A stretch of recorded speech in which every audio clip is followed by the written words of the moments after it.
మొంతా తుఫాను నేపథ్యంలో ముందు జాగ్రత్తగా పలు విమానాలు, రైళ్లు రద్దు చేశారు. దక్షిణ మధ్య రైల్వే 95 రైలు సర్వీసులు, ఈస్ట్ కోస్ట్ 43 రైలు సర్వీసులను రద్దు చేస్తున్నట్లు ప్రకటించాయి. అక్టోబర్ 27, 28, 29 తేదీల్లో వివిధ ప్రాంతాల మధ్య రాకపోకలు సాగించాల్సిన పలు రైళ్లను రద్దు చేస్తున్నట్లు తెలిపారు. రద్దయిన రైళ్లలో విశాఖ నుంచి హైదరాబాద్ బయలుదేరాల్సిన గోదావరి ఎక్స్ప్రెస్, సికింద్రాబాద్ వెళ్లాల్సిన గరీబ్ రథ్, ఢిల్లీకి వెళ్లే AP super fast express, Visakha Tirupati double decker ఎక్స్ప్రెస్తో పాటు పలు సూపర్ ఫాస్ట్ ఎక్స్ప్రెస్లు, మెమూ ప్యాసింజర్ రైళ్లు ఉన్నాయి.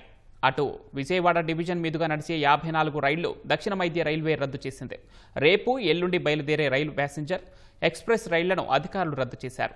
రాజమహేంద్రవరం, నిడదవోలు, గుంటూరు, కాకినాడ నుంచి బయలుదేరే పలు రైళ్లు, తెనాలి, రేపల్లె, మార్కాపురం, మచిలీపట్నం, నర్సాపూర్ నుంచి బయలుదేరే పలు రైళ్లను అధికారులు రద్దు చేశారు. విశాఖ, ఒంగోలు, భీమవరం, మాచర్ల నుంచి బయలుదేరే పలు రైళ్లు రద్దయ్యాయి.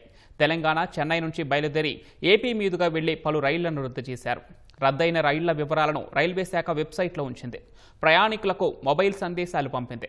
రద్దయిన రైళ్లలో ప్రయాణికులకు టికెట్ మొత్తాన్ని తిరిగి చెల్లించనున్నట్లు రైల్వే శాఖ తెలిపింది.